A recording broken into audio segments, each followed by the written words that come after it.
Okay, good evening. Welcome to the April 27th, 2022 Townsend Conservation Commission meeting.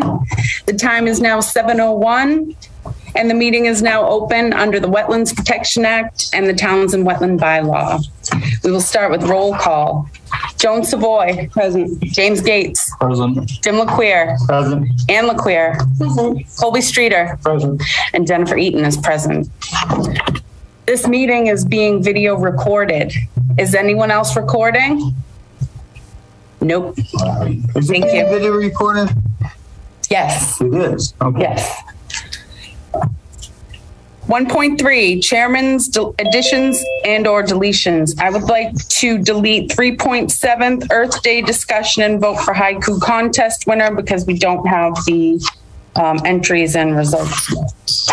Can I get a motion to delete? Motion to delete 3.7. Second. Okay, discussion. Second.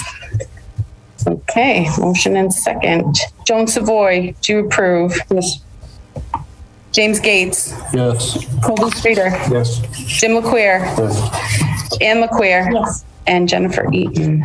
Madam Chair, if I may, I will have the haikus to everyone in a numbered fashion, so names removed before the next meeting, and we'll announce the winner. We'll all look at those and figure out who we like, who we think wins, and then we'll announce that and the winner of the Great. nature quiz then too. Wonderful.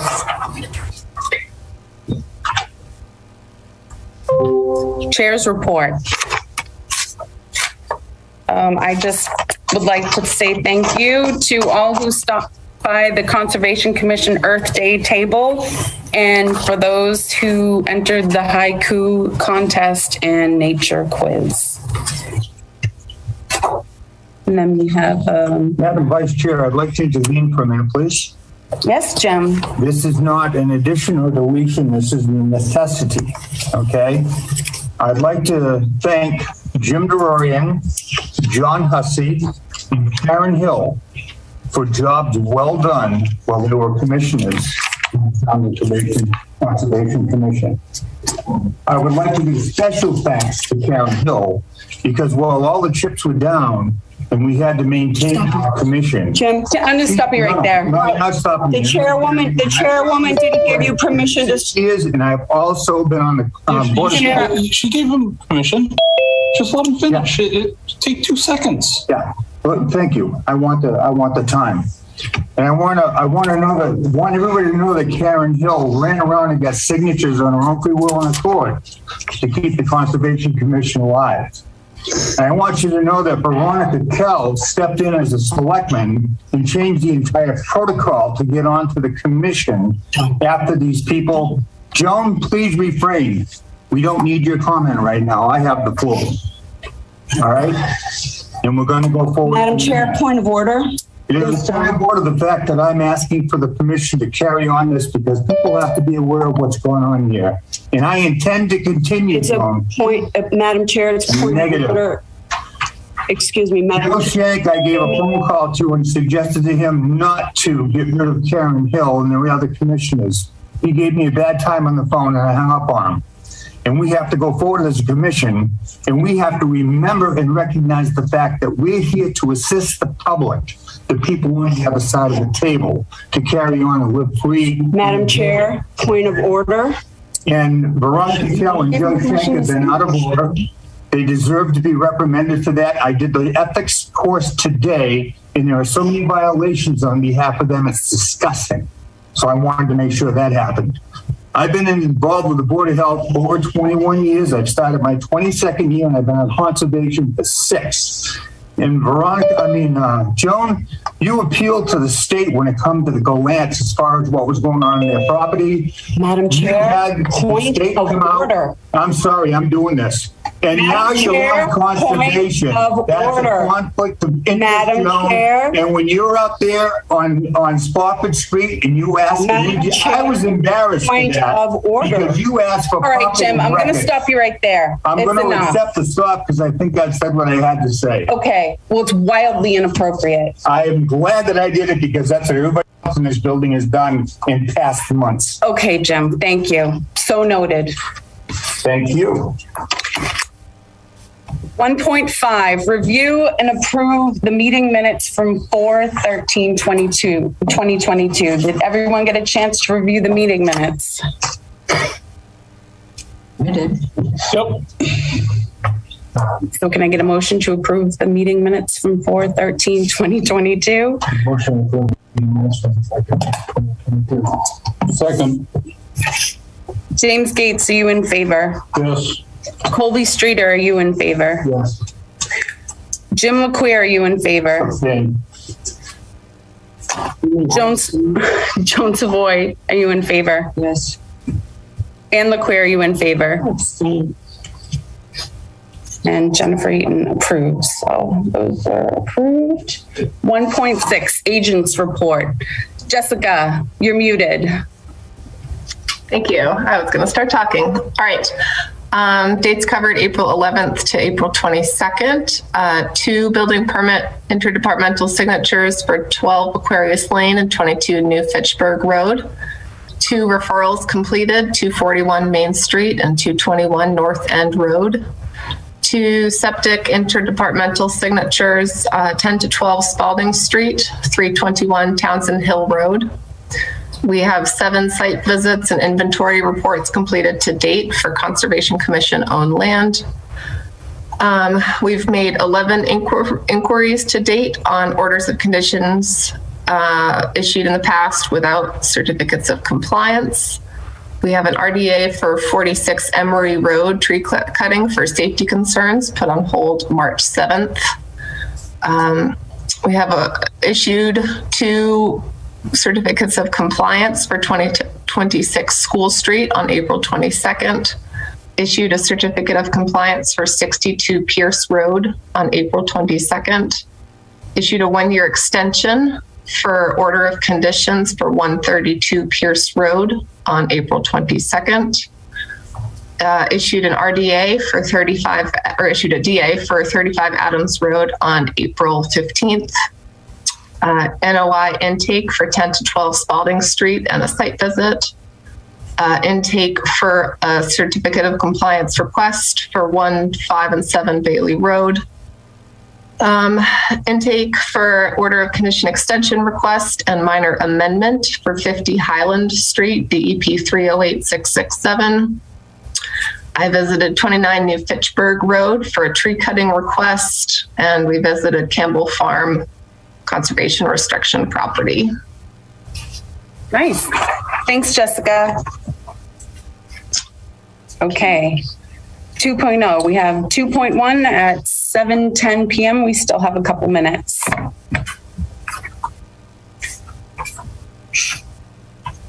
It's 7:10. Is it 7:10? Oh, okay. Great. 7:10. We have a notice of intent for DEP 308-06990 and TWB 2022-123. The applicant is Pine Tree Trail Properties, LLC. Location is 1012 Spalding Street. The project is, the applicant would like to replace the existing leach field and install 3 septic tank replacements. Part of the construction will take place within 100 feet of bordering vegetated wetland and within the 200-foot riverfront area. And presenting I'm sorry, your name's Jeff? Jeff Hannaford. Need the legal notice. Jeff, you want to give me those, please, so I can check those? Thank you very much. Thank you. And you would also ask for some pumping records. Yes. Oh, thank you. There's 2 copies there. Thank you very much. You need to read the legal notice then, right? Yes, where is it? Please. I think I have the legal notice in the folder. I can bring it up on the screen now. Thank you, Matt. No.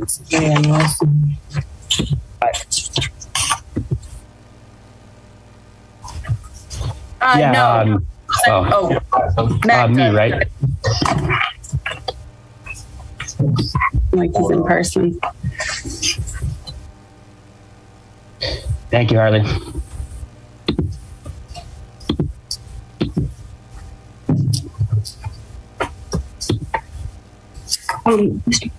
These are all dated 2021. Am I right? Mm-hmm. One of them is. So there's none from 2022? Yeah, there's multiple pages there. Oh, okay. Thank you. I'll explain them. Okay. Thank you. Thanks, Matt. Okay. Oh, there's 3 from 2022. Thank you. Here's another copy.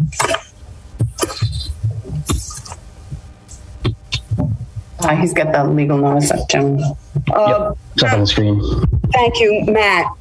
Legal notice pursuant to the Massachusetts Wetlands Protection Act and the Townsend Wetlands Bylaw, the Townsend Conservation Commission will hold a public hearing on Wednesday, April 27th, 2022 at approximately 7:10 p.m. The hearing will be held virtually via Zoom meeting and in person at Town Hall on a notice of intent, NOI, filed with the Conservation Commission by Pine Tree Trail Properties, LLC. The property is located at 10 to 12 Spalding Street, Assessor's Map 34, Parcel 52.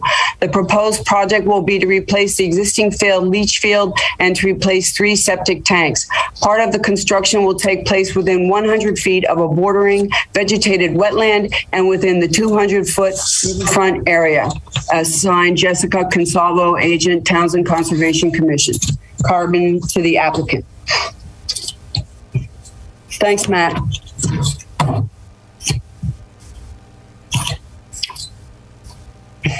Also, Go ahead, Jeff. thank you. Jeff Hannaford. You need to open the hearing, please. Oh. Need the abutters list. Can I get a motion to open the hearing? Motion to open the hearing. Seconded. Okay, Joan Savoy, are you in favor? Yes. Colby Streeter? Yes. James Gates? Yes. Can I have the file, please?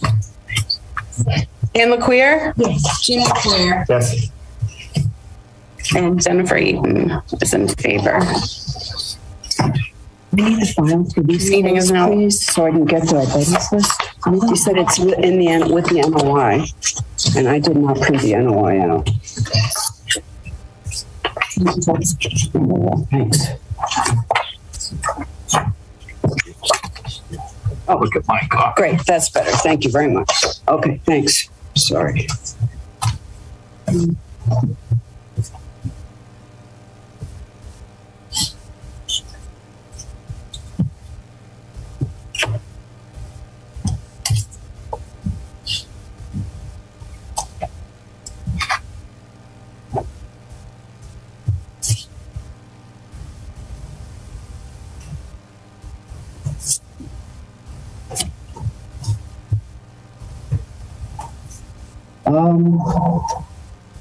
Looks good. We're just missing the one.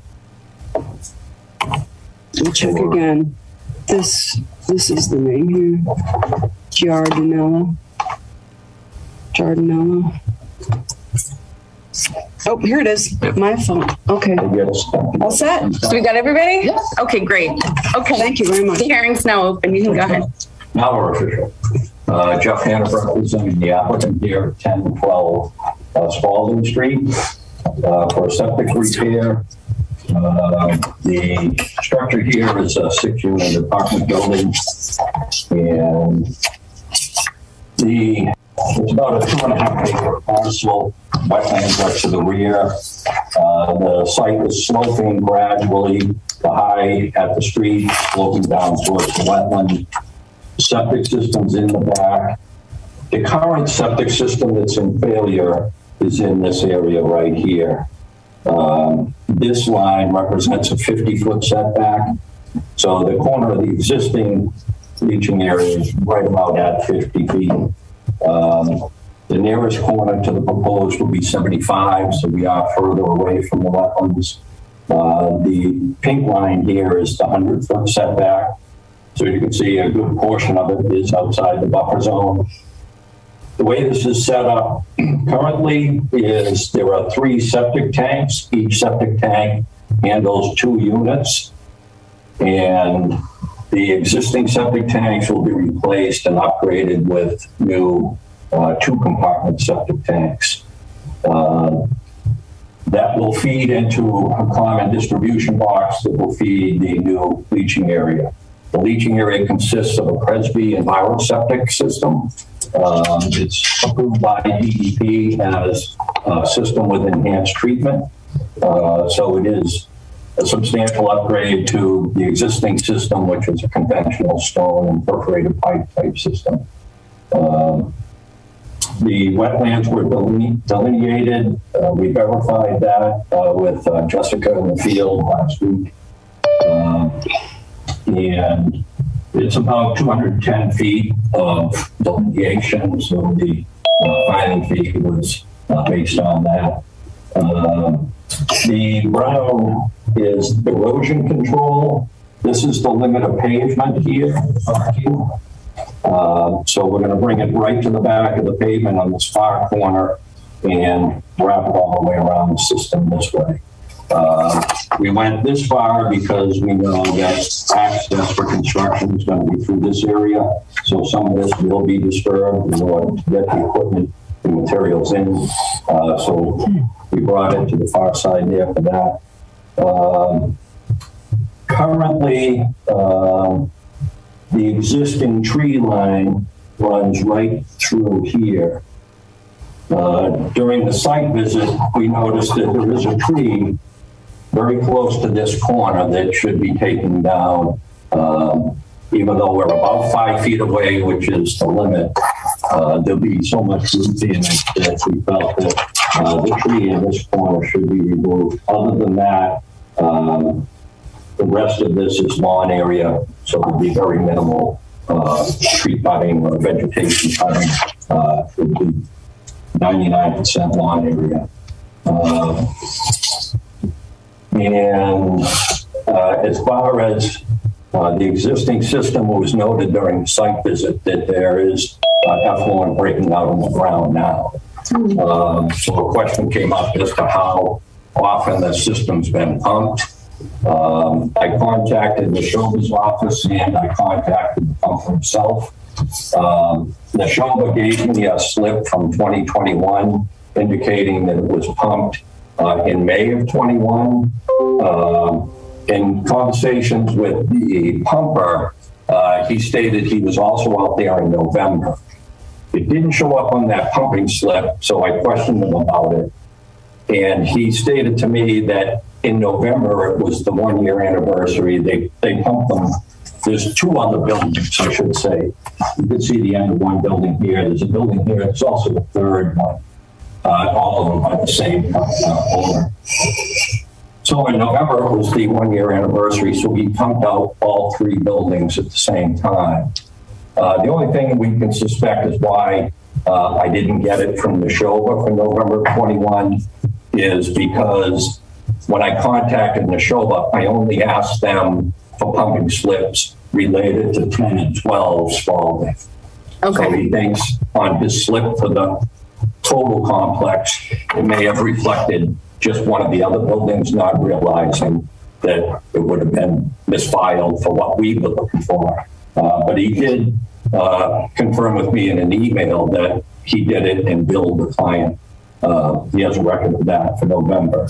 But be that as it may, the 2022 slip shows that they were out there in January and again in March. So considering he did it in November, it's been every other month for the past 6 months. I'm seeing 5/18/2021 as an emergency. Yeah. And I'm seeing 1/15/2022 as an emergency. No, that's not our job. And 3/15. Nothing to do with pump records. Madam Chair, may I speak, please? Please let her I'm speak. speaking the truth. We're conservation. You can wait. We're conservation. She shouldn't even be asking us questions. She doesn't know what she's talking about. She's entitled to ask those questions, Jim. I'm going to ask you again to please keep order. Thank you. So this is my concern. So there was a 1/15/2022 emergency pump, a 3/15/2022 emergency pump, and a 5/18/2021 emergency pump. So that's only 3 pumps. When we did a site visit, there was effluent on the ground, like floating on top of the ground. And that was last week. That's really concerning to me because all of that effluent is going right in that brook, which is going right into the harbor pond. We did not see any evidence of the effluent traveling beyond the brush and the ponding where we saw it. The brush and whatever's down on the ground is filtering it out before it even gets to that. It's not a massive influx of it. They want to replace the system. They're not trying to half-ass it. I don't see anything wrong with it. Jessica spoke with I mean, you know, I do, sorry, am I off mute? Sorry, hold on. Yes. I mean, looking at the plan that Jeff prepared, that where the effluent is probably approximately 75-ish feet from the wetland. So, I mean, there is a significant distance there. And I mean, this is also a big purpose of the wetland buffer, is to help act as sort of that buffer filtration system. So I think, I mean, I do agree with James that it is pretty far out. I spoke with the district sanitarian about this because someone did contact me. But he really didn't mention any concerns about, sorry, the cat, about just the seepage being that distance from the wetland boundary. So, I mean, I do agree that it is a long distance to be able to filter some of these things out. And that's the main point of a wetland, is it's sort of a glorified stormwater treatment feature. Good. Thanks, Jess. Excellent. Thank you. So with that, and because it is in such obvious failure, we're hoping to get that in the ground sooner rather than later. I was contacted by the Board of Health, I think it was yesterday, and they've voted to approve and issue the permit. So that permit's ready to be picked up now. We're here tonight hoping for approval so that we can get this new system in and stop the breakout. Great. Madam Thank you. Vice Chair, Yes, Jim. I have a suggestion for the commission. We have a tree there that has to be removed. And to see that septic system function properly for many years to come, I'm going to recommend that we allow them to cut within 25 feet of the system right down the side, which is going to go over the red line slightly and maintain the grass and all the foliage that's there so that the proper sunlight gets into that system to assist it in its longevity. And the concern also with the tree is what? The roots? Yes. Growing into the tree. Okay. The tree is going to inevitably die, so that's got to be removed, but it's going to go anyhow. But at this time, remember, this is an upgrade. We're fixing the problem. Yep. And by mowing that in that 25-foot perimeter on the side of that system is going to increase the longevity. Okay. One other benefit to that we noticed when we were out there was in this area, there is a considerable amount of bittersweet that's out there. It's a really tough invasive. Yes. Yep. The more you can mow it and beat it back, the better chance you have of containing it. Okay. So that will be another plus. Okay. So we'll add invasive management. Well, invasive management within what, 25 feet of the edge of the system. Edge of the system? Right. I was going to say whatever you can reach from within the silt fence. We'd have to go beyond the silt fence in that situation. Yeah, that is closer than, well, you mentioned 25, whatever perimeter. With my experience in the field and what was on the ground. Yeah, no. And The bittersweet would be managed through mowing? yes, you remove it and then you just keep stuff cut back. So, So if you decide on a 25-foot perimeter, then I would adjust the erosion control. One of the first things we're going to do before construction is we're going to do two things. We're going to stake the erosion control location, and we're going to stake the four corners of the leach field. So you could condition the approval such that the location of the erosion control is adjusted to the 25 feet as applicable, which would be in this area. And that's what we'll stake out. Okay. Through their clearing based on that. Okay. Jessica, how does that sound to you? oh, yes. I think that sounds great. Okay. Great. Colby? Question for you. Will service of the existing system be interrupted by construction of the new system? It will be. The first phase would be getting the new tanks in. Once the tanks are in, they can be used as holding tanks until the leach fields put into play. So once those go in, the existing leach field is shut off, and they're able to excavate and build the leach field, and they'll simply pump out those 3 tanks as needed as they fill up. As far as during the installation of the tanks, doing one at a time, the install is done within a day. So what they'll do is they'll notify, when they do this tank, they'll notify those 2 unit owners that there'll be a period of time when they won't be able to use the facility.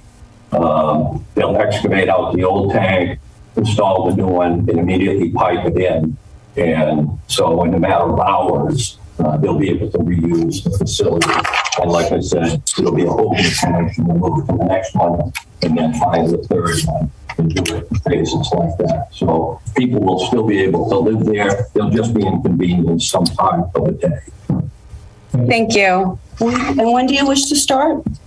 Well, that was going to be one of my questions. Assuming it's approved, how soon would an order of conditions be available for us to obtain and record? Jessica, how soon could we, if we sign this week?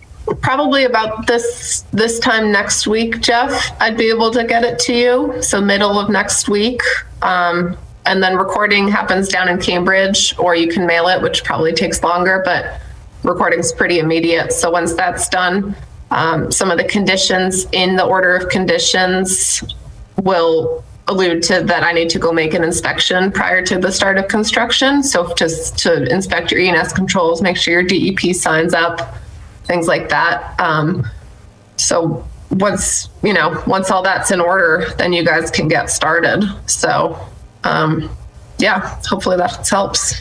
That's great news. Good. Some commissions I deal with, we have to come back to a subsequent meeting for the order to be issued, and so that just takes more time, but that's fine. And I think the game plan, when I go back and talk to my client tomorrow, is that we could expect sometime next week to have the order. In the meantime, what I'll do is stake out the locations of things, so he can order the erosion control to go in between now and then. And, once it's recorded, the order of conditions, and get proof back, then we can get that to Jessica to set up that first inspection. And, great. Yeah. So I know they're just waiting to get started.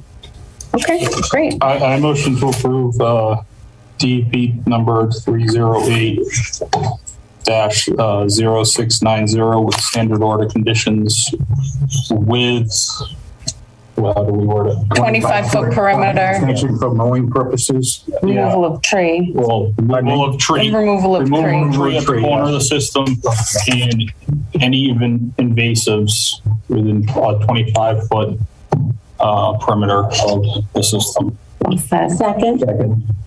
Okay. Colby Streeter, are you in favor? Jim LaQueer, are you in favor? Yes.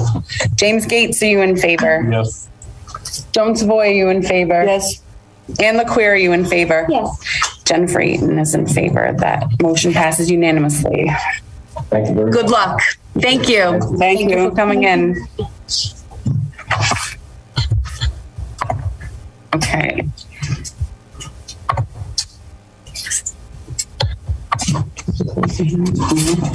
Can I get a motion to close DET 308-0690 TWB 2022-123? So moved. Yeah. Second. Ann LaQueer, are you in favor? Joan Savoy? Yes. James Gates? Yes. Jim LaQueer? Yes. Colby Streeter? Yes. And Jennifer Eaton. So that hearing is closed. Okay. 3.1.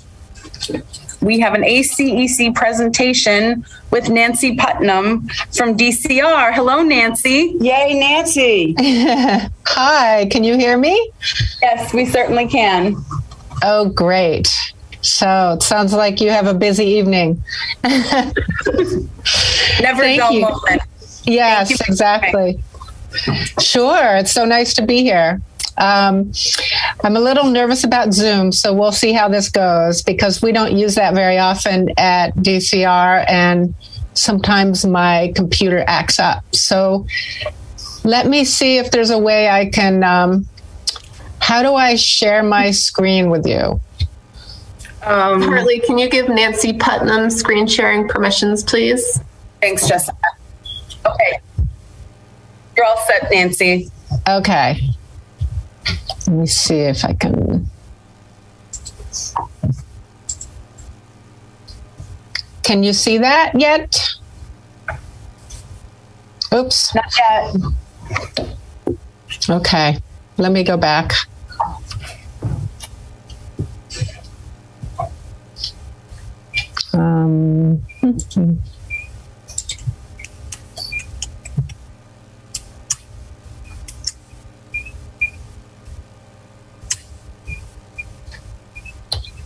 Trying to figure out where it is in my view here. Matt, can you help? Or Jessica, can you help? Where is it on your view at home? Like if you're at home looking, please. I have it on my desktop, but I haven't figured out on Zoom how to share it. So when you press on the green share screen button, there's like a list of options pop up. Yes, thank you. Yep. And then one of the options should be I guess, is it PowerPoint? Yes. Yep. So then you just click on that and it should come up. Yep. Perfect. Great. Okay.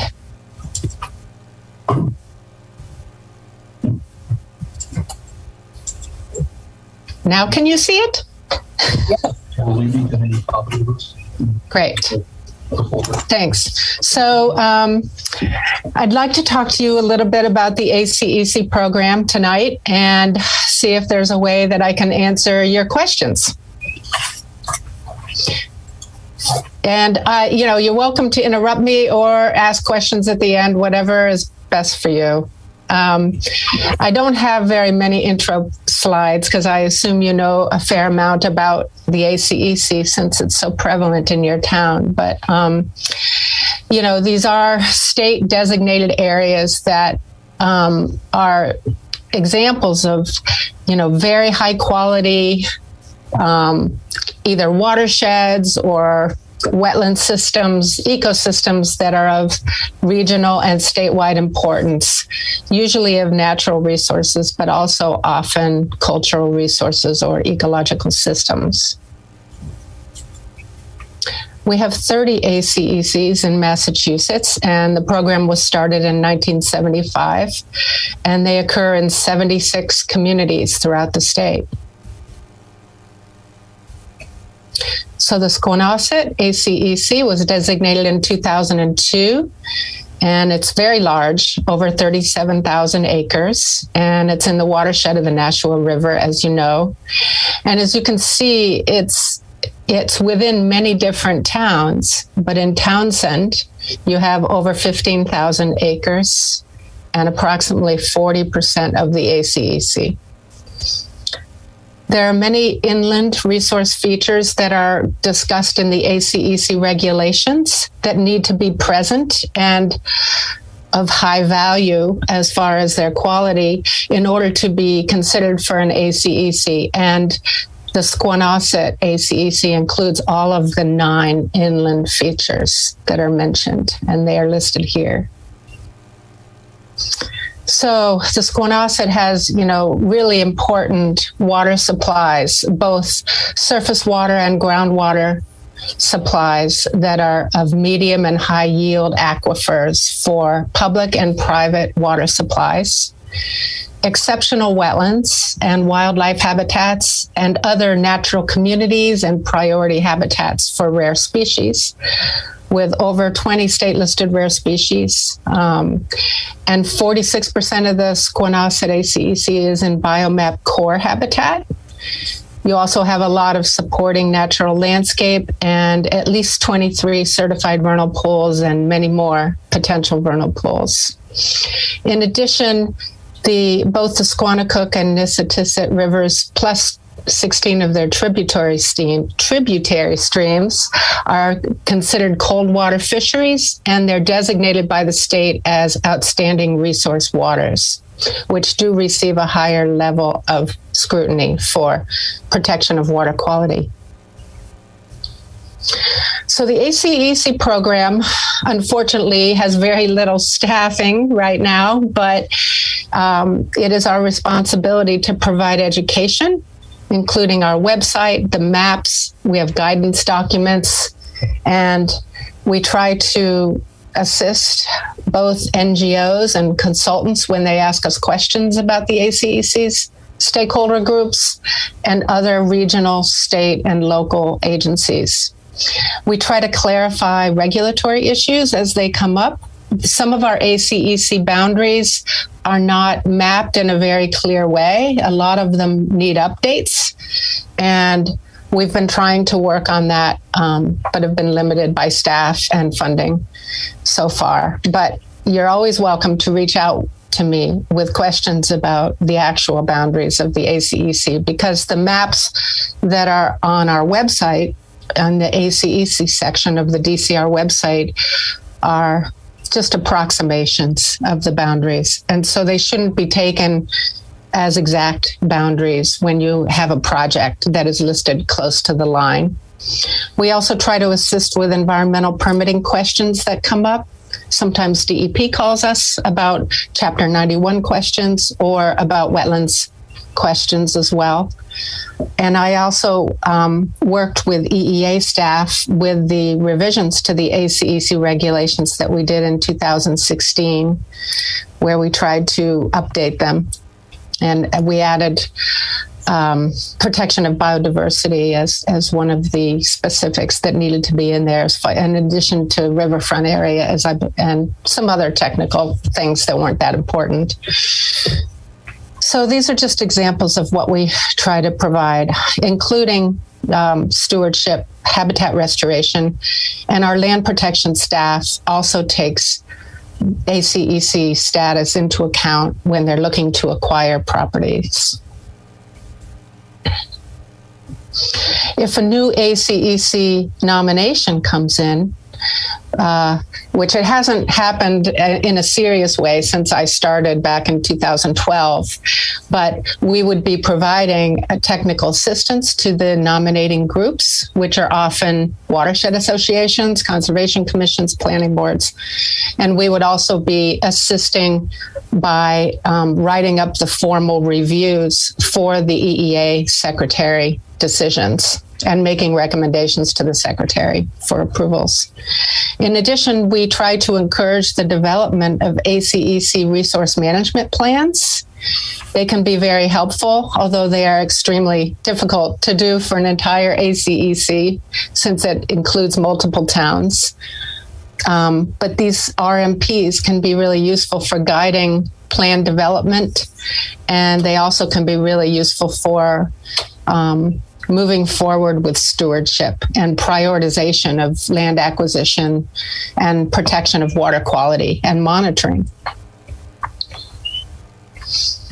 So as I kind of mentioned, ACECs are nominated on the local level usually, and then they involve a lot of public meetings and town involvement and approval by boards of selectmen in order to even be submitted to the state for review by EEA. And as I said before, the ACECs need to include many of these attributes such as exceptional fisheries habitats or inland wetlands, groundwater supplies, water supply areas, and often rare species habitats, in addition to often public land that has really high scenic value or really high quality agricultural areas, and historic and archaeological areas as well. So state environmental agencies prioritize ACECs for land protection, ecological restoration, stewardship, and habitat management planning. And this stems from the ACEC regulations themselves, which are 301 CMR 12.0. And I've put up here a couple of those sections about the effects of ACEC designation for state agencies that were required to preserve, restore, and enhance resources of the ACEC, and were required to ensure that activities in impacting the ACECs are carried out in order to minimize or prevent adverse impacts on all of these 7 values that are listed, such as habitat, biodiversity, storm damage prevention, flood control, groundwater quality, and fisheries habitat, for instance. All of these are really important to protect for each of the ACECs.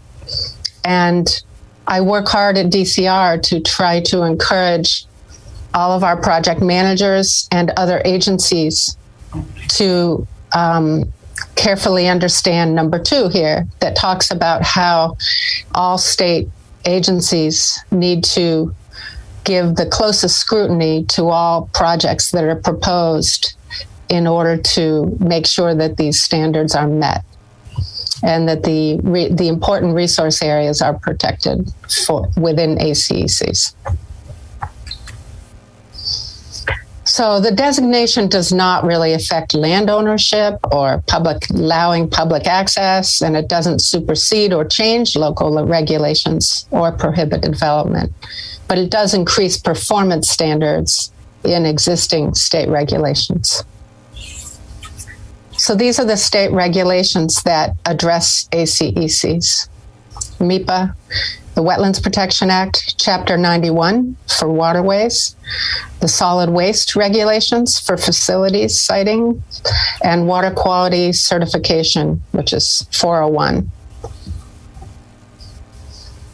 So an ENF, or an environmental notification form, is required for projects in an ACEC or that are going to impact an ACEC that involve either a state permit, state funding, or are proposed by a state agency, with the exception of maintenance or a single family house.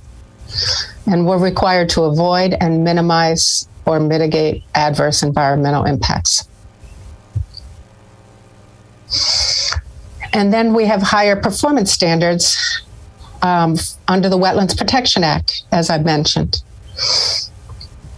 So for conservation commissions and DEP as well, it's really important to remember that alterations of bordering vegetated wetlands are not permitted in ACECs unless the project or the activity qualifies as one of the limited projects listed in the wetlands regulations. Do you have any questions about limited projects at this point? I mean, there are a number of limited projects, as you know, and the most common one that I used to deal with when I was a conservation agent long ago was the access to a piece of land, so that if there are no alternatives to an access to reach a parcel for development, then that would be an exception to this. But all efforts would need to be made to avoid the impacting the wetland. So if other options are available, it's not okay to allow the alteration. And of course, it would need to be mitigated if it was required in order to qualify as limited project. Then obviously you would have to do the replication, and that would need to meet all the standards under the wetlands regs. So under Chapter 91, there are higher standards for work within ACECs.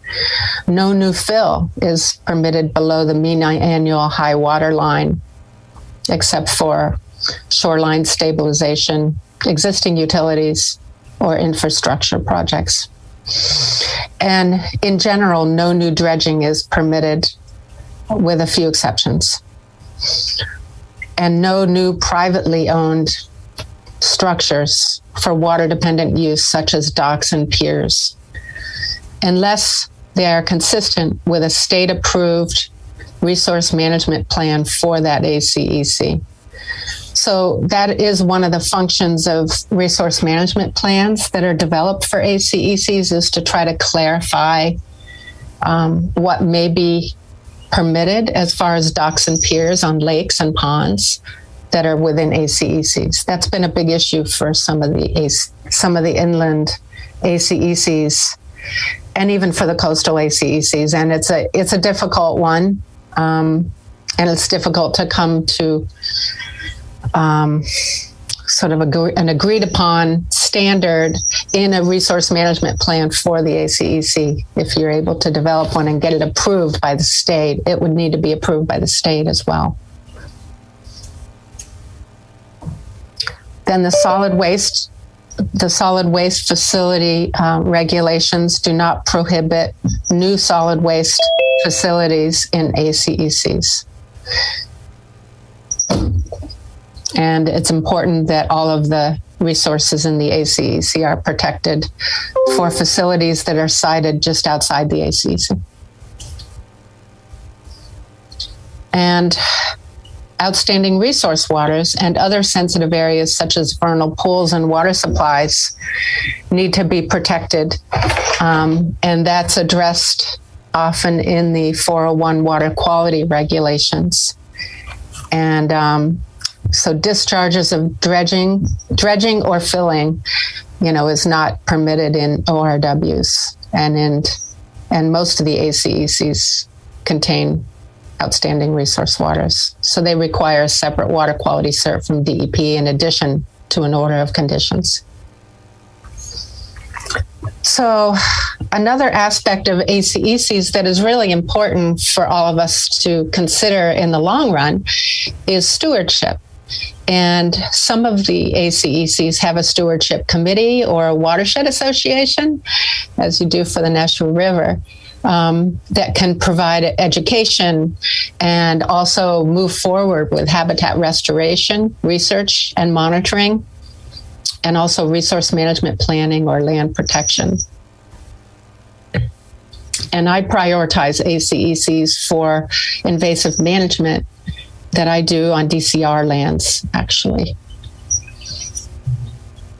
So the goals of our ACEC program include conserving, restoring, and enhancing the critical features and resources of the ACEC, supporting and assisting stewardship planning and restoration efforts that are done by others in the ACEC, and increasing the level of protection for ACECs as well. Nancy? That's all I have today. Yeah. Oh, thank you. I have a question, please. So that Sure. last thing about protecting, so 70%, we are a designated ACEC area, like 70% of our town is in the ACEC. I have found no regs anywhere that outside of what we have on the books for our bylaws and that actually add any teeth to something being in the ACEC.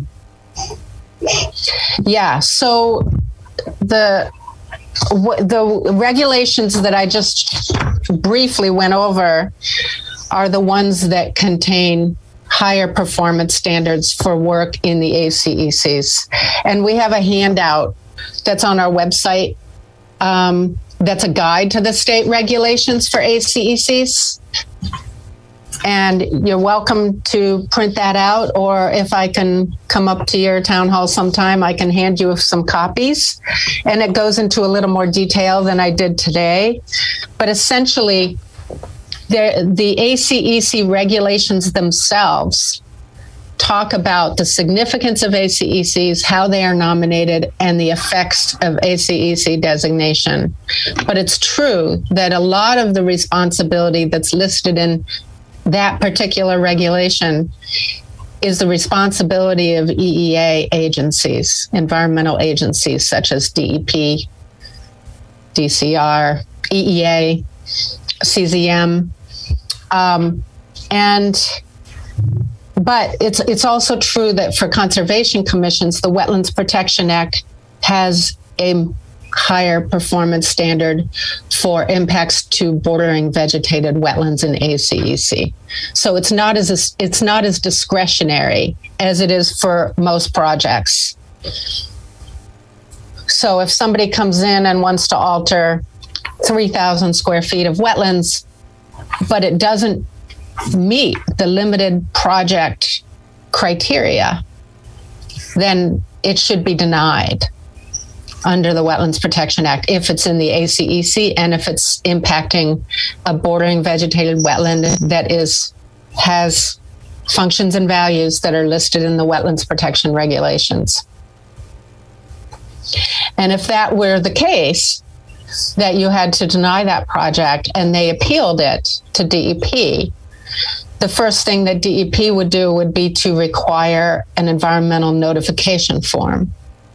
Because once a project, whether it's proposed, even if it's proposed by an individual on private land, once that project needs a state permit, such as a superseding order of conditions, or let's say they need a DOT curb cut because the driveway is on a state road, then they need to file an environmental notification form, which does allow it to have more scrutiny from the MEPA staff and other agencies. DEP sometimes writes comments on the MEPA filings, and occasionally, we do. I mean, historically, the ACEC staff were able to do that.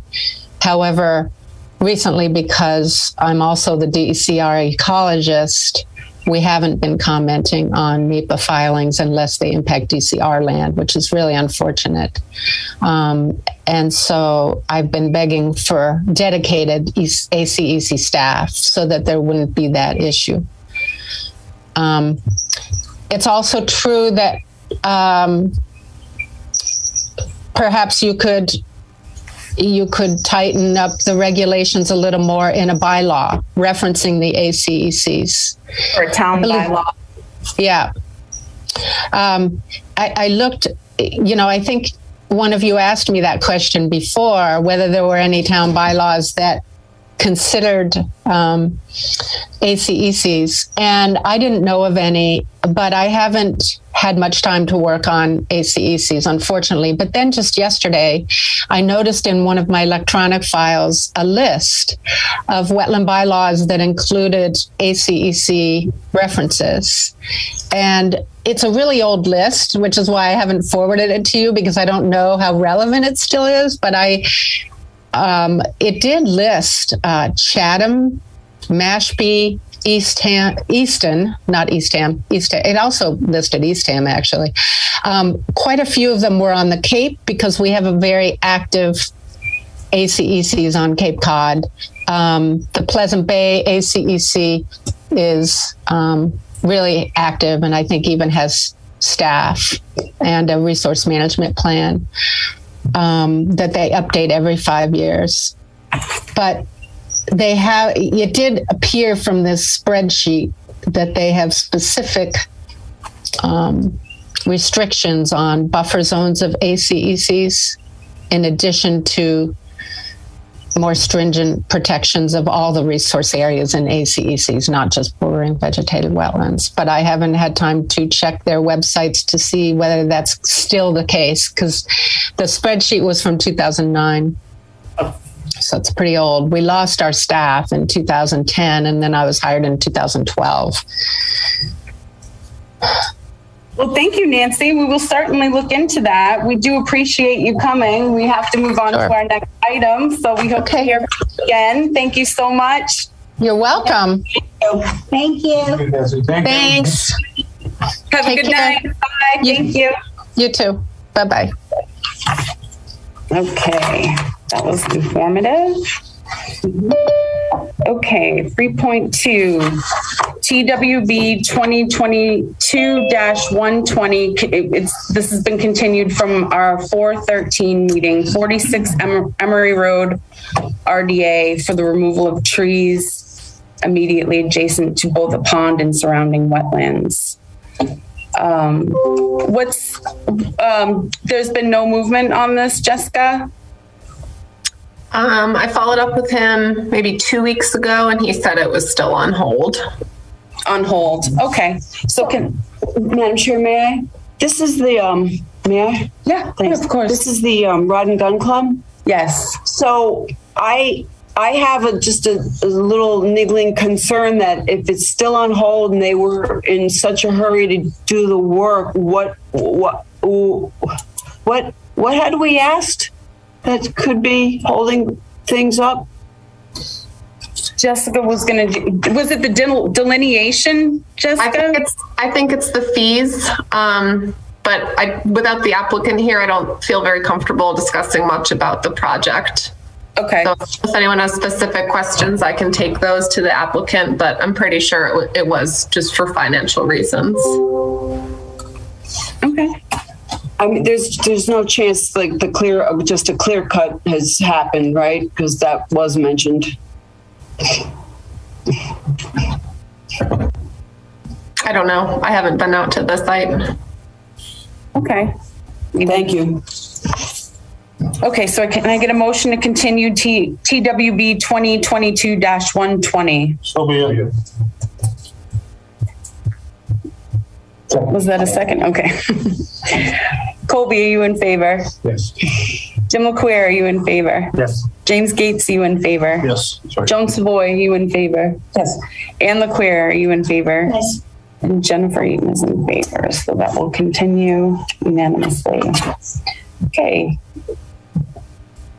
3.3, request for 3-year OOC extension for Squanicook River Rail Trail, DEP number 308-669.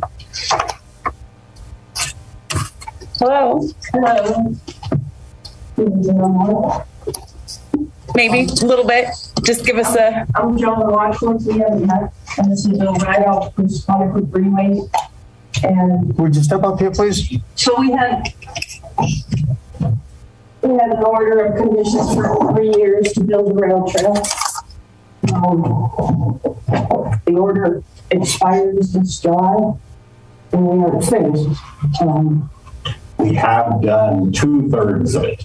So we've done all the way from Townsend Center and almost to Harbor Church. So we've done it just a few more days. So the only section we have left in Townsend is from on the other side of South Street from Shepherd's there to behind Harbor Church, behind Harbor Village to the Groton town line. Okay. So that'll actually, but we're not planning on doing that next year just because of the way finances fell. So we need more than a 1-year extension because we do not expect to be able to do that next year. So at best, we're going to do it in November of 2023 through spring of 2024. And if we don't win that grant as we expect, it could push off to 2.5 years. That's why we're asking for a 3-year extension, just to cover all our bets to make sure we get it all done. Okay. It's looking great. Thank you, Madam Chair. Thank you. Yes. Yes. I've been involved with this project since the beginning of it, and knowing what you go through, what the conditions, et cetera, and finances are all there, I'm going to be in favor of giving them a 3-year extension. Okay. Does anybody have anything else to add? Any questions for Joan W? Bill? Nope. Basically cut and dry. Pretty cut and dry. Okay, great. So can I get a motion to grant a request for a 3-year extension of orders of conditions for DEP 308-669? So moved. Second. Okay. Joan Savoy, are you in favor? Yes. Ann LeQueer, are you in favor? Yes. James Gates, are you in favor? Jim LeQueer, you're in favor. You've made it clear. He's got a reason for that. Colby Street Yes. and Jennifer Eaton is in favor. So that motion passes, and you have another 3 years. Nothing's got to be easy, right? Thank you. Have a good night. Thank you, guys. Thank you. Okay, so we also have 3.4, another 3-year request for an order of conditions and minor modification to order of conditions for 50 Highland Street, DEP 308-667. What does that encompass? I'm not fresh in my memory on that one. It's not fresh in my memory either, Jessica. What is the... That's why we're here. Yep. So just FYI, we also have Roger, who's the applicant and permittee, on here with us too, in case any questions come up. Good evening, Roger. Hello. So the original orders were essentially for the construction of a new house, partially within the wetland buffer. So the full construction and stabilization is just not complete yet. So a 3-year extension is being requested. So that's part one of the request. And then part two is a minor modification due to a very steep slope along the driveway. The applicant has shown a desire to put in a retaining wall, or like a step retaining wall. And that is also going to be within the 50-foot buffer. So he's just looking for permission from the commission to add the retaining wall into the approved design for the order of conditions. Actually, for the record, Jessica, the wall is within the 100 feet outside the 50 feet. So it's between 50 and 100. Okay, great. Thank you. Yeah, there should be a map in the folder, I think, for you guys. If not, we can screen share if anyone is interested. No, you have it. It's in there. Jessica, I have some questions just about the paperwork, if I may. Yeah. So when I reviewed that, I saw there's no TWB on that order. Oh, yeah. It's incomplete in that the general conditions that begin on page 2 end with an incomplete sentence and don't continue on to page 3. So you're missing the rest of that sentence. It's got a lot of typos in it. The form that was put in our folder has no signatures on it, no commissioner signatures on it. And I was just wondering about that. Okay, so the form in the folder, I think I just pulled that because I was having trouble finding the hard copy folder in our office. So the form in the folder is just what I found in the town hall drive. That was the document that I assume the previous agent or whoever at the time put this together. As far as typos, I cannot speak to typos because, again, I don't know who wrote those. And then where did you say the sentence was cut off? Can we assign it a TWB? Or is that we can right now, or yeah, Matt can. He'll know the next file number up, so we can put that on our extension documents for sure. But yeah, I don't know when, let's see, this was filed or approved when? 2018? 2019? 2019. Yeah. So unfortunately I can't speak for the procedure of things then in terms of filing and assigning a TWB number. I would like to know what those general conditions on page 2, what they are, because it stops at the end of page 2 and doesn't carry to page 3. What was in the drive. I'm seeing on page 3 of 7, general conditions. Sorry, are you talking attachment A conditions or the ones that are actually on the DEP form? On page 2 of the form, it starts with general conditions. Look near the bottom, and there's a sentence that drops, it breaks off, and it's not continued on page 3. This was what was from what was in the drive document. I see. It wasn't. Unfortunately, just seeing different formatting, so I don't know what you're talking about. Matt, are you seeing anything different? You're talking about the Highland Street orders that are in the drive? Yeah, I don't see anything. Yeah, I'm not seeing the thing at the bottom of page 2 that you're seeing, I don't think. Okay. What I see at the bottom of page 2 is it's talking about, approved subject to, blah, blah, blah, denied because blah, blah, blah. and then it goes on to page 3, like regular is what I'm seeing. Yeah. So Not at this time. Thank you. what I was looking at, there was just a sentence that just stopped and it never picked up on the next page. I'm going to see if I can pull it up. Thank you, Matt.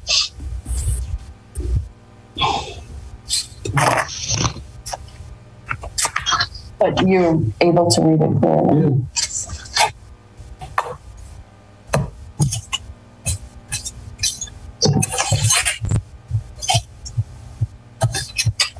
Okay, so you're talking the attachment, okay, not. No. Recorded in the registry of deeds. You can look it up.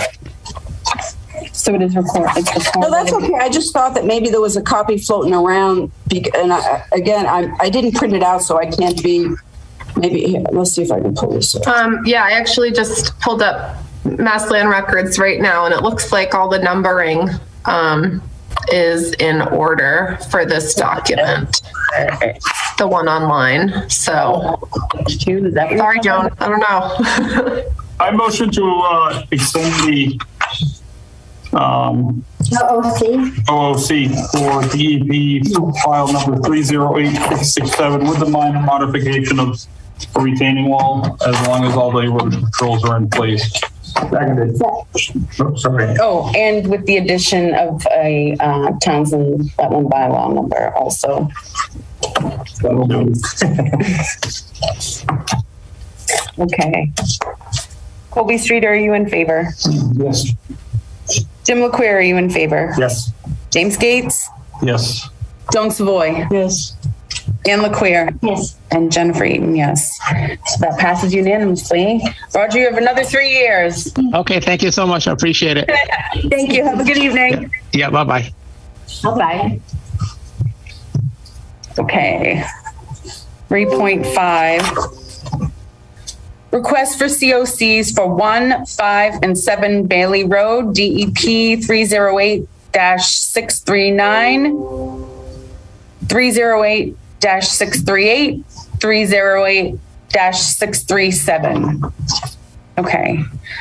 These are, Jessica, can you give me the status on these orders of conditions, please? Sure.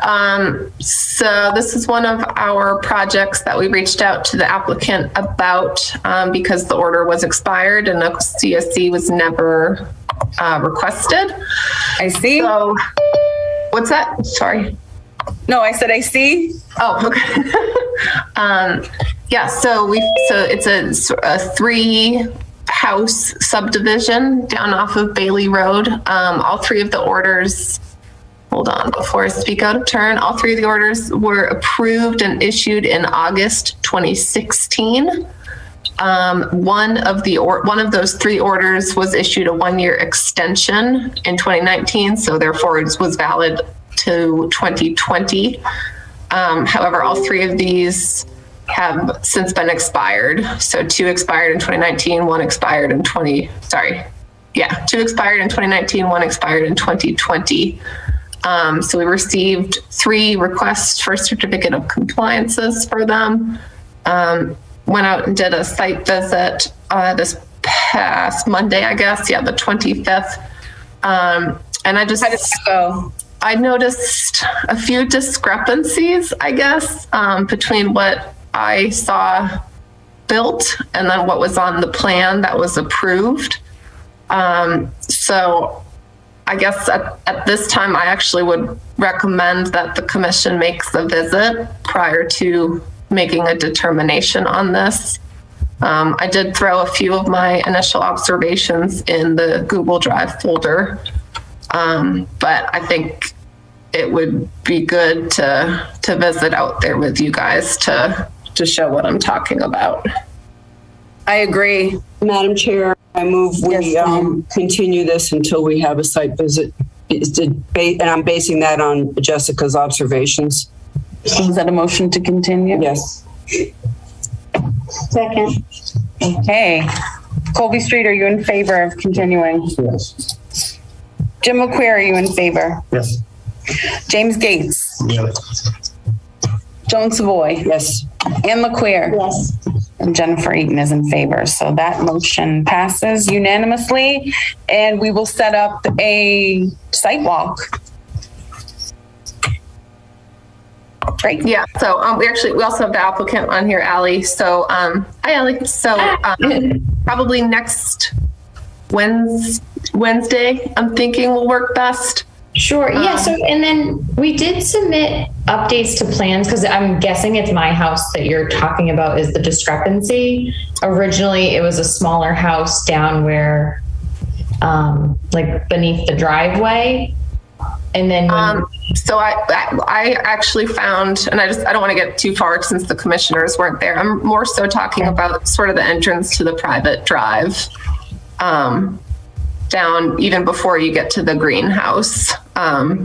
Just some of the distances and the wetland delineation boundaries don't quite match up with what I can't speak to. So yeah.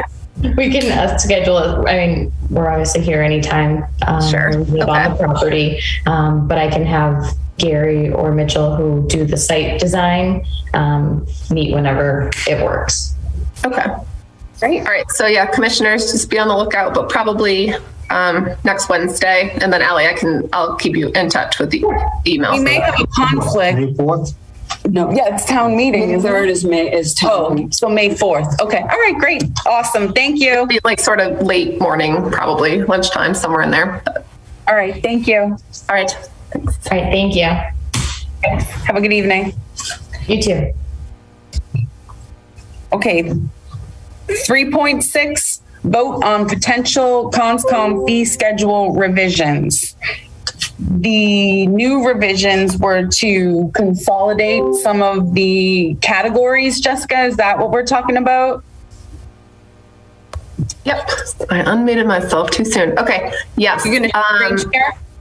Or you good? Matt, do you already have permissions, right? Why don't you just do it? Yeah, I can screen share. I can just follow along. Yeah. So I know when we first brought this up a couple of meetings ago, some of the talking points then were to raise the maximum fee, to add in some sort of provision, I guess, about nonprofit organizations and some sort of savings for that.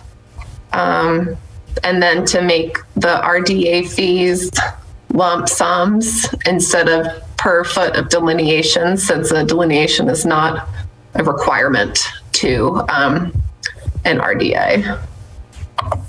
So if you see, Matt's screen sharing, so you can see where you can see the pink or the purple, my edits or the edits that you guys had suggested.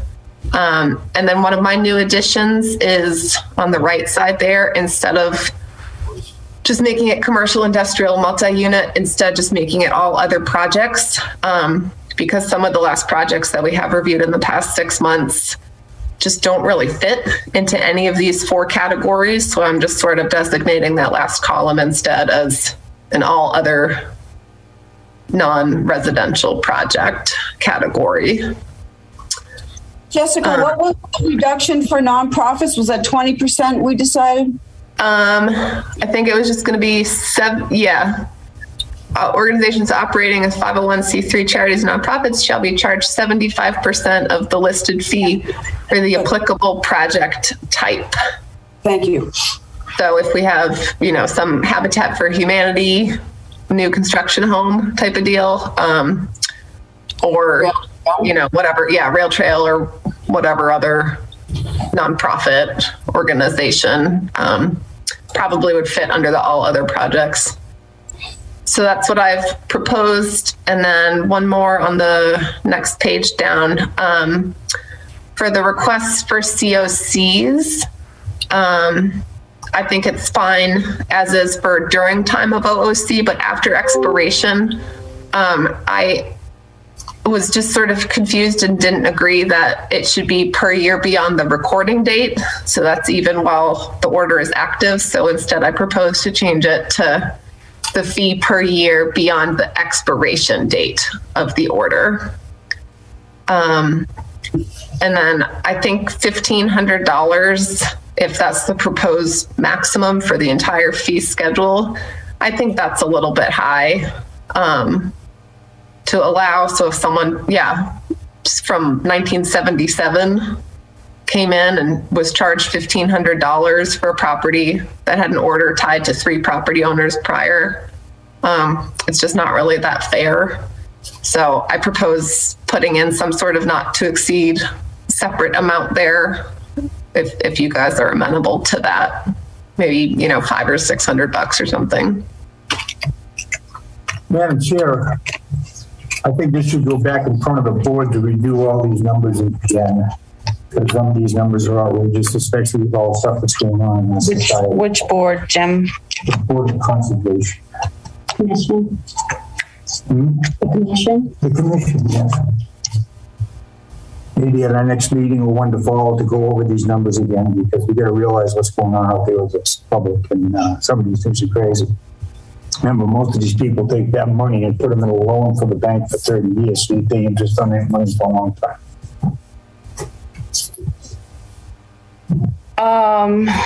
If I remember correctly, Jim, you and James had worked on a fee schedule. You people changed it all around. You did it with a 3-member commission. Ian and I will. You're also revising. So you're saying that we had an agenda that we moved forward. Saying that. No, that's. So what are you saying, Jim? I'm simply saying that we were not involved in that meeting. We tried to hook up with the Zoom meeting or whatever. We could not get through to you people.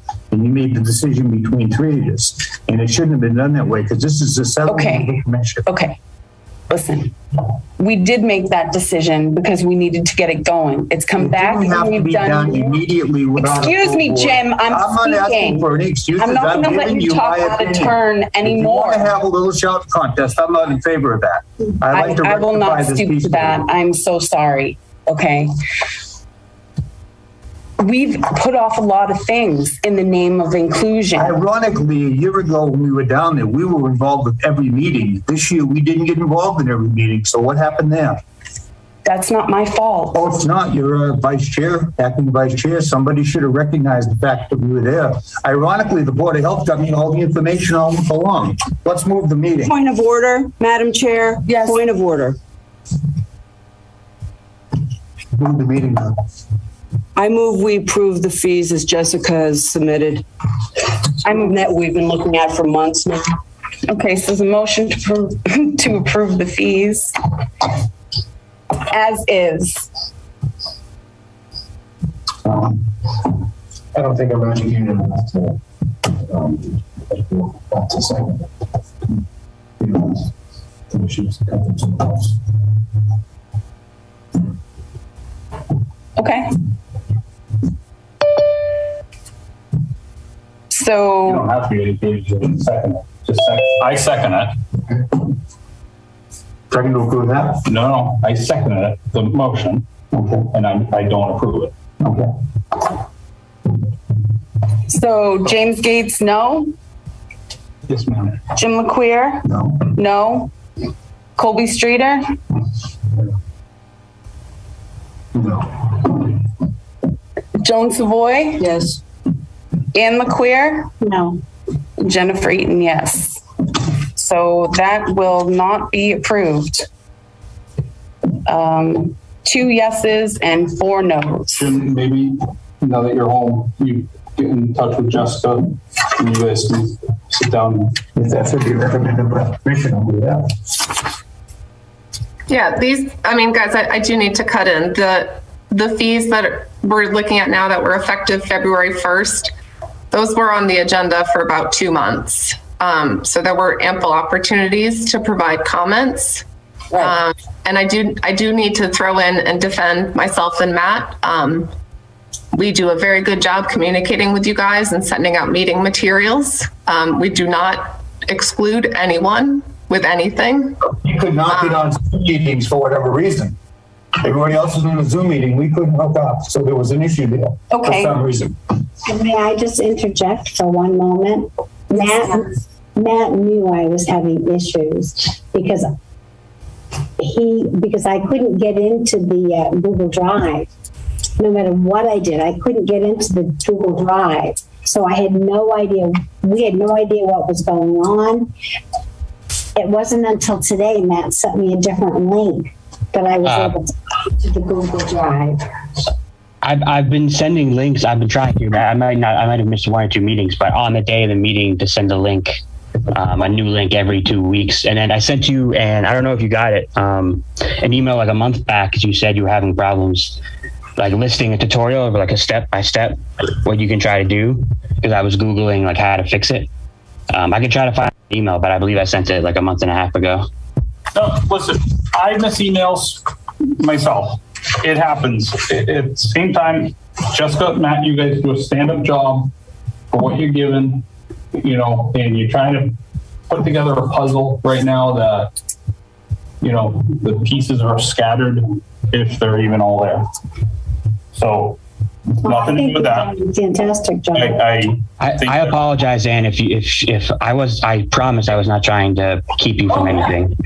I've missed emails from you too, where, you know, I thought we were still Zoom, and remember, I thought we were still Zoom and you guys were in here.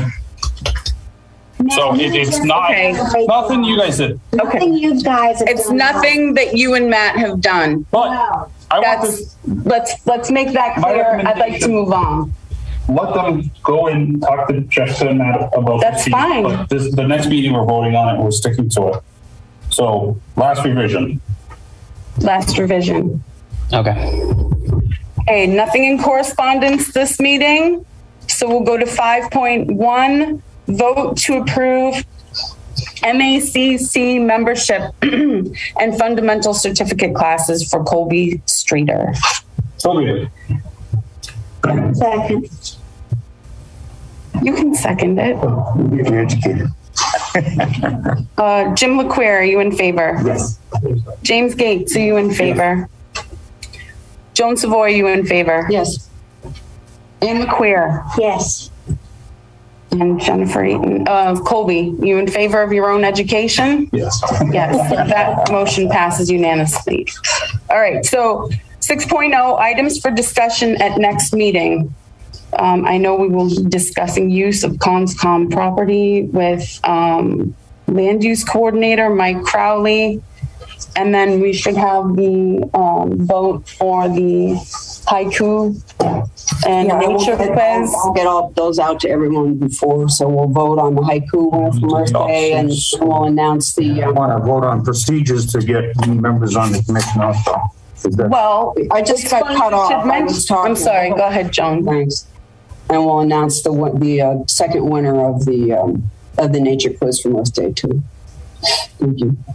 Okay, and to what you were saying, we actually are holding out because at our Earth Day table this past Saturday, we had a lot of interest from the community as far as potential new members of conservation. Yeah, it's amazing what you do when you just put yourself out there. So it was really nice. Yeah, that's fabulous.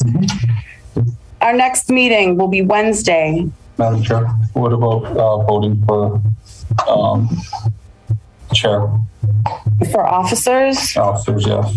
Because that was on last time or 2 meetings ago. And well, we are holding up. That was leading into my comment about holding out for more. It would be easier to vote for officers. For the whole board? Yeah. Very good. But I mean, if that's something that you feel strongly about, we could also. I prefer to do it under a full board. Okay. All right. Our next meeting will be held Wednesday, May 11th, 2022 at 7 p.m. in the BOS chambers, second floor. This meeting will also be held via virtual Zoom remote in accordance with COVID-19 safe meeting guidelines. Okay. And before we enter into executive session, I have a comment that I'd like to make. And then we motion to adjourn. And the board go into executive. After I make my comment. Yes, ma'am. Comments from this commissioner, from any commissioner on this board, are more than welcome. I welcome anything that anybody has to say, be it critical, be it praise, whatever, okay? Any such comment from a single board member will not and does not reflect the opinion of this entire commission. An example, praise to former members of the commission or degradation of former or present members of the BOS. In addition, any comments made by a commissioner on this commission to the commission or in public will not be made in an intimidating or in a degrading fashion. Do I make myself clear? That reflects all the way to the selectmen then, right? Madam Chair, I have a question, please. Yes. So let's say the behavior continues and their personal attacks are happening. What do you do as the chair? What steps are available? That's something that I have to look into, because I'm not going to have shouting matches. Everybody on this board devotes their time, and everybody on this board is an adult. And that is one thing that should not happen. That also includes previous boards, and that should include boards to follow. It's not designated just to now, present time. I am chair of this board right now, and this is what I'm saying. That's to my knowledge. Okay, good. Call it what you want. I'm the person running this meeting at this time. And that's what I am saying, that I will not have that type of stuff, and it does not reflect the opinions of an entire board when one person makes a comment, especially in that fashion.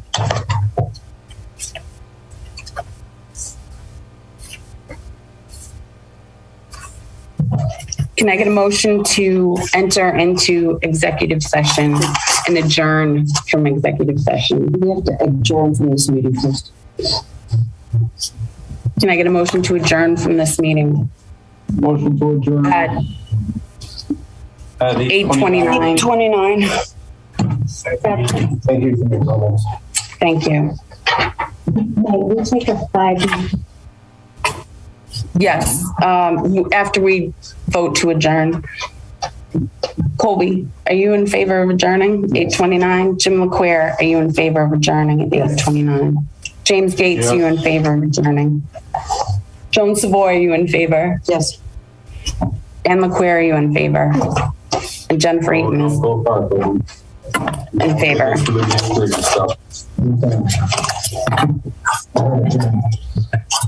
We have 5 minutes until we go into executive session. Yeah. Yeah. Harley, do you mind ending the recording and broadcasting and then giving me hosting powers?